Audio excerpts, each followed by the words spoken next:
আজকের দিনটা আমি শুরু করলাম দুদিনের বাসি পরোটা, সঙ্গে আছে গরম গরম চা। মজা এসে গেল।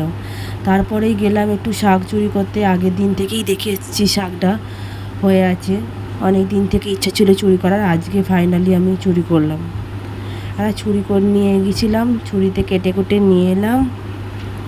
বেশি চুরি করিনি, অল্প চুরি করেছি। চোর হলেও আমি একটু ভদ্র আছি, কম নিয়ে এসেছি যাতে লোকে বেশি গালাগালি না পারে, খেয়েও যাতে আমার হজম হয়। কাটাকুটি করে আর আমি নিয়ে চলে এলাম ঘরের মধ্যে। এমনি তো যাদের শাক তারা একটু চেঁচামেচি করছিল, তাতে পাত্তা দিইনি। বাড়িতে এসে আগে কেটে কুটে স্নান টান করিয়ে শাকটাকে ধুয়ে দিলাম। স্নান করানোর পর করলাম কি, রান্না করব। রান্না মানে ওই যে শাকটা একটু সৎকার করলাম, মৃত্যুর পর যে সৎকার হয় সেই সৎকারটাই করলাম, যাতে আমার পেটে গিয়ে গন্ডগোল না হয়। এমনিতেই চুরি করা, সেই জন্যই ভালো করে একটু মশলাপাতি দিয়ে রান্না করলাম।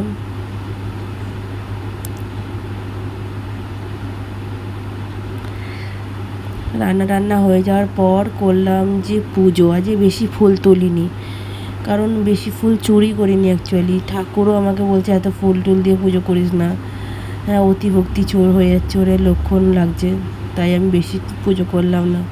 আর তারপরে পুজো করার পর আমি নিজে পেট পুজো করতে বসলাম। ওই যে চুরি করা শাকটা করেছিলাম, আটা মাছ ভেজেছিলাম, সেটা দিয়ে আজকের দিনটা কাটালাম। এইভাবেই চলছে আমার দিন। তোমাদের কেমন চলছে জানিও। যদি চুরির কোনো এক্সপিরিয়েন্স চাই তাহলে আমাকে বলো। শাকটা কিন্তু হেভি খেতে হয়েছিল।